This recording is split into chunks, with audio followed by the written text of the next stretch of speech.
Hey guys, welcome back to my channel. So I wanted to give you some advice if you were looking for crypto jobs.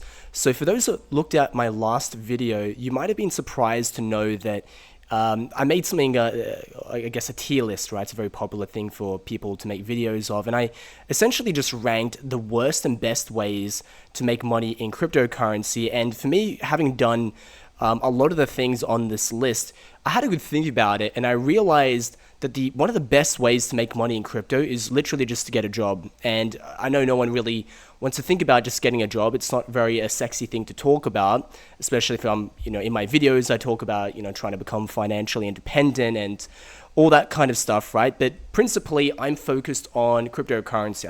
I'm focused on making money on cryptocurrency, and one of the best ways to do that is just getting a job. In fact, a lot of the stuff that is ranked kind of highly is no nonsense stuff, and the stuff that is usually shilled, from shit coins, copy trading, leverage trading is ranked pretty poorly. But a lot of the no nonsense stuff, like just investing in Bitcoin or getting a job, is actually one of the best ways of doing it. And for those that are surprised, I just want to give a bit more of an explanation, right? So when you're getting involved into anything in crypto, right, anything on this list here, any way of making money, you're rising and falling with the tide of Bitcoin, right? And many of these things here are somewhat seasonal, right? You can only really make money when Bitcoin is in fashion. So one of the more stable things that are on this list is literally just getting a job where you're going to be employed, rain or shine. Obviously, there's going to be times where the job market is hotter because the Bitcoin market is going well. But ultimately, once you get a job, unless things are getting really bad in the global economy, you should still be able to foreseeably have a job a year or two later, right? Like you should be able to be employed regardless of whether it's in a bull market or a bear market. Again, that's assuming that you've already got said job. But on top of the stability, you're also going to be rising along with the industry, right? And I say rise and not fall because, Bitcoin's been in an unending bull run, although it's had its dips here and there. Bitcoin and the overall crypto industry is an industry that continues to move forward. And as I talk about in my videos, I want the principal focus for you to be thinking about making money over multiple cycles. Think about 4 years from now, 8 years from now, 12 years from now. Think about where crypto is going to be 20 years from now, especially if you're interested in getting into this as a proper career. I know that things are going really well in the market right now, and next year is going to be very exciting. But you want to be thinking about what's going to happen 20 years from now. So if you get a job, and it might just be a very simple job at a crypto company, service firm, whatever, think about where that company could be 10, 20 years from now. Now, a lot of projects tend to fail, but at least you'll have something on your resume. And if once you've got your foot in the door of that industry, you can continue to be in that industry and be exposed to the benefits of it. So an example is, a lot of the people that make big money in tech, who moved out to Silicon Valley in the 2000s, I'm just going to go out on a limb and say they probably weren't like these prodigious tech people, back in the day. They just saw an opportunity that there was a lot of jobs being made there, and they moved out there, and they're doing really well, and they got in on the ground floor of some major tech company, right? And those people got equity, they got a great salary, so things are going really well for them there. And it's just because of where they were positioned at the time. So now the best way to go out west is to just go into the crypto world, and just a rising tide lifts all ships. I guess that's what I want to say. And there's two other things I want to talk about as well. There's a pretty good possibility of being able to work remote. I've worked with various crypto companies before, and you'll be shocked just how decentralized these things are. Like, the LLC will be based in some Caribbean island. The finance is based in Dubai. The tech workers, like the people actually doing the web dev, the blockchain dev, stuff like that, they're throughout Eastern Europe. They're just scattered all around the world, and they're just linked together over Slack or a Telegram group. And then maybe you've got some business development people in America or Hong Kong. Like, it's all over the place, and ultimately this means people working independently from the comfort of their own home. But there's a caveat to that I'll get to in a moment. And the last little benefit that I want to talk about is the ability to work in places with lower taxes. So the biggest hubs for crypto right now are Hong Kong, Singapore, and Dubai, right? This is just where it's the easiest to set up a company like this. And as I mentioned before, a lot of companies are actually based out in these tax havens in the Caribbean. So if you end up getting a job and you're getting paid in fiat, if you get paid in crypto, actually I'll talk about that as another benefit. But if you're getting paid in fiat and, it's a company based out in one of these places, you probably aren't going to have a very high personal income tax, which is really, really, really, really good. And maybe if it's not that, maybe you'll still be, even if there is a personal income tax, maybe it's very low. And a point that I wasn't going to bring up before, but it just came to mind as I mentioned that last point, is the fact that there's frequently an option for you to get paid in crypto. You can talk about it with your with the person you're working with. But as I mentioned, all these people are working, many of them are going to be working remotely all across the world. And no one wants to deal with PayPal. If you're in crypto, the last thing you want to do is deal in PayPal or Swift bank transfers. You're going to get paid in USDT or something like that. And if you're getting paid in USDT, it's off the books. You're not really going to be paying tax for the most part. I'm just being completely honest.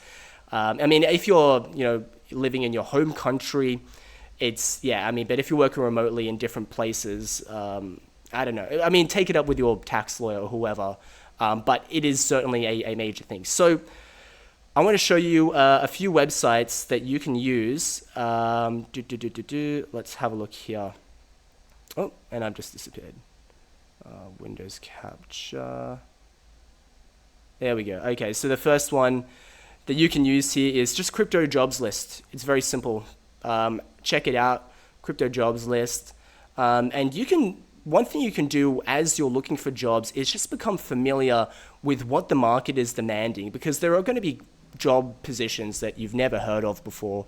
I'm familiar with Kleros.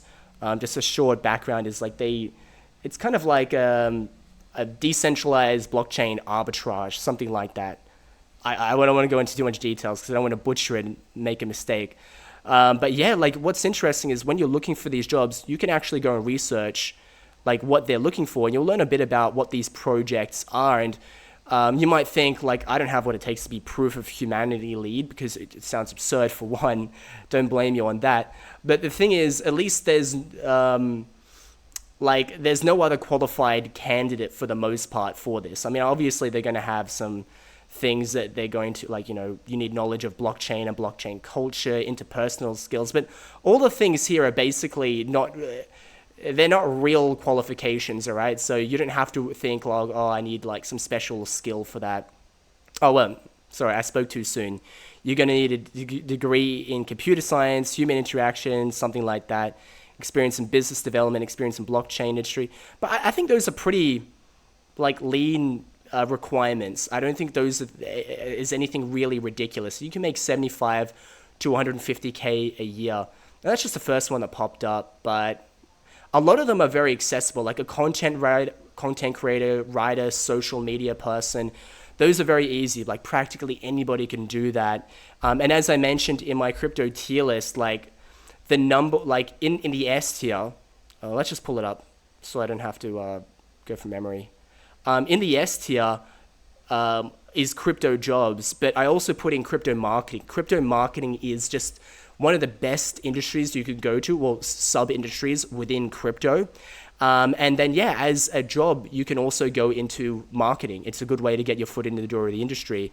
Because, anyone can do content creation. Content creation is very, very simple. Obviously, they're going to want to see something you've done within that world. But going into marketing is a very easy way to get your foot in the door of practically any industry. Who can't do content creation? Business development, DeFi business development is obviously a very big one in here. Sales, so I want to mention real quick, because you don't have to be in tech. I think I should have made that clear a bit earlier. You don't necessarily have to be a tech dev to work in the blockchain industry. Think about it as a normal corporate job with many different shoes to fill. and tech is just one of them. So let's see, you can do sales, business development, recruitment, HR, tech, marketing. There's just, yeah, think about whatever role you can think of. And whatever is the best one to look into is the one that you already have experience in, and just see if they've got something for you. Engineer, they need engineers, software engineers. That's a big one. Back end, they need AML, CEO and AML compliance, so that's the high-end finance stuff. Financial expert, casino manager. Interesting, right? So there's a lot of different kinds of things here, and you just want to go for the things that are most aligned with what your experience is, right? The only reason, though, and I'll say this, that you might be able to get the job and say someone else won't get the job. So let's just say it's a sales position. Why would you get a sales position over someone else with an equal amount of sales experience? And it comes down to what a lot of these crypto companies are looking for, and they want someone that's compatible with the culture. Now, again, as I mentioned, they don't need someone necessarily that's got skills in blockchain tech, right? That knows how to do coding, unless that's an actual requirement for them.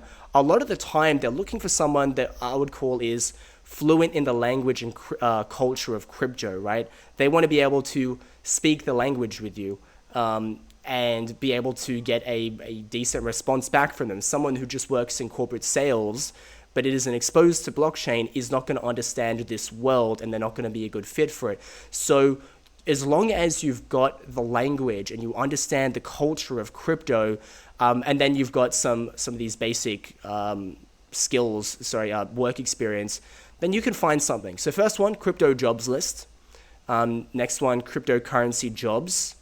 Then you've got web3.korea, crypto.jobs, and laborx.com, right? So these are the places that I've found that are the best.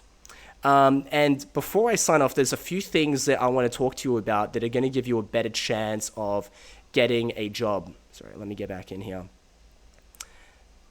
So what that is you need to have the desiringness and the ability to relocate, right? So if you're hoping to get a crypto job in whatever town or even city that you're living in, I'm from Sydney, Australia. If I'm not willing to relocate from Sydney, there's a very low chance I'm going to get a crypto job, because there's just a lot of places. In fact, the majority of the world there isn't really a great scene for crypto. Like, I know in Sydney, I know there's some, but it's pretty low. Like, I don't really see a lot of startups or anything happening there. There's not really a whole lot of grassroots action there. So I wouldn't expect to be able to find a job in Sydney. If I wanted to remain in Sydney, it's going to be very difficult. What you're going to find, there are a lot of jobs, as I mentioned, in places that are, I guess you could call it crypto capitals. Hong Kong, Singapore, Dubai, but maybe just the Emirates states in general. And I don't want to say the Caribbean islands, because a lot of the time it's just these corporations are basically just in some lawyer's cabinet, in some drawer somewhere. But it's not like there's anyone actually working there. But it's these small little places. And then, of course, you're going to have some in America and in Europe. But yeah, there's a really good chance that it's where you're currently at now. There's a very low chance that it's going to be there. So your chances go up dramatically if you're willing to relocate, right? And the second one is your willingness to work on site. Now, I mentioned before that one of the big benefits of working in a crypto-related industry is the fact that you'll have the potential of working remotely. And it's my belief, if you work at a place long enough, you're going to have opportunities for working remotely, because as I mentioned, everyone is spread out all across the world, connected by a Telegram, Discord, or Slack group. However, that being said, if you make it so that like one of your demands for working with a place is that you get to work remote, you're probably going to lose out to people that are not as strict about this. So what I'm saying is, even though they would long term, you're probably going to end up working remotely if you have no desire to go work with their head office and get inculcated with their office culture and shake actual people's meaty physical hands and get to know people. You're probably just going to be ranked lower on the list of people that they would want to call back. So I think if you're interested in this, you should probably be willing to work for like 3 months, 6 months, maybe a year, maybe even 2 years, working at the actual on-site location before you start demanding that you work remotely. And this is going to vary from industry to industry. From like profession to profession. Like I'm sure there's some roles where they couldn't care less if you're remote, and there's other ones that are going to matter more that you're on site. But I think just the willingness to be on site is just going to matter more, especially because like even if there's your role you could do completely remotely, it's probably going to be necessary. You're probably going to have to do some training, right? And the training is probably going to be more effective if you're actually in person with the people there.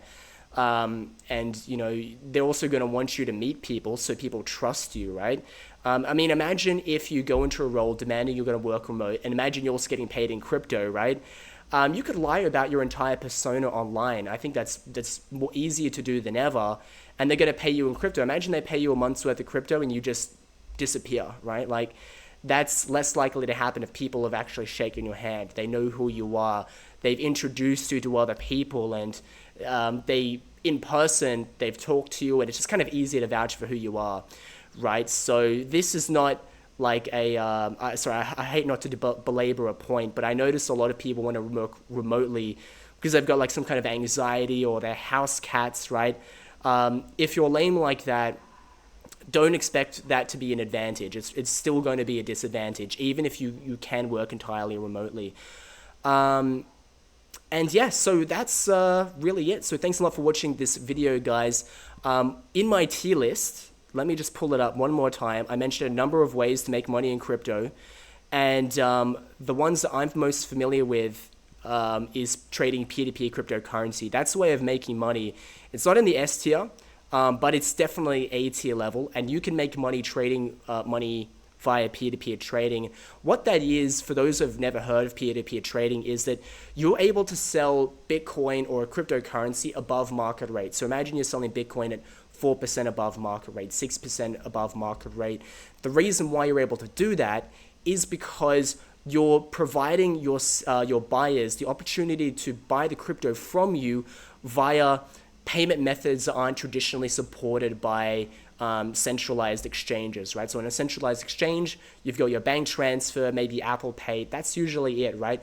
But if you're willing to help people buy cryptocurrency via TransferWise, Revolut, Payoneer, Payeer, ATM, like via the hundreds of different payment methods that exist out there, then you can make money on that, right?